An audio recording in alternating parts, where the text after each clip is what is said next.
सुनो, singular subject के साथ सिंगुलर वर्ब, प्लूरल सब्जेक्ट के साथ बेटा प्लूरल वर्ब। लेकिन ये तो बोलोगे मैडम ये तो पढ़ चुके हैं, ये कौन सा नई चीज पढ़ा रही हो आप, ये तो हम पढ़ चुके हैं। बेटा इतना तो आपको आना चाहिए।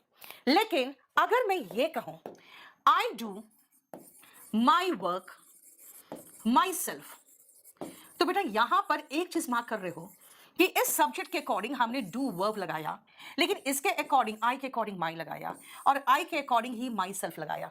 मैंने कोई own self, her self, your self नहीं लगाया। आई था तो बेटा आई, मी, माई, माई सेल्फ होता है। तो बोलोगे ये सब्जेक्ट वर्ब एग्रीमेंट तो है नहीं, यानी अगर ये सब्जेक्ट वर्ब एग्रीमेंट नहीं है तो फिर ये क्या है? याद रखना बेटा, एक वाक्य में खाली सब्जेक्ट और वर्ब ही एग्री नहीं करता, बल्कि सब्जेक्ट के अनुसार सब कुछ एग्री करेगा, यानी वर्ब भी, एडजेक्टिव भी और प्रोनाउन भी। इसी को तो कहते हैं सिंटेक्स।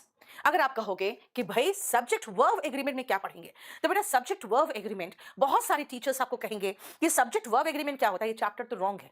बेटा ये चैप्टर रॉन्ग नहीं है, ये खाली सब्जेक्ट और वर्ब तक एग्रीमेंट पढ़ाता है, जो हम ऑलरेडी टेंस में देखे हैं। आज जो मैं कराऊंगी वो मैं सब्जेक्ट वर्ब एग्रीमेंट ही नहीं कराऊंगी, मैं आपको कराऊंगी सिंटेक्स। तो बेटा सिंटेक्स क्या है? तो जो मैंने अभी आपको कहा बेटा वो सिंटेक्स है। और वो मैंने कहा कि भाई जब मैंने कहा वी, तो बेटा वी जो है ये प्लूरल प्रोनाउन है। वी के साथ मैंने डू लगाया, डू भी प्लूरल वर्ब हो गया। वी के साथ चला आर, वर्क।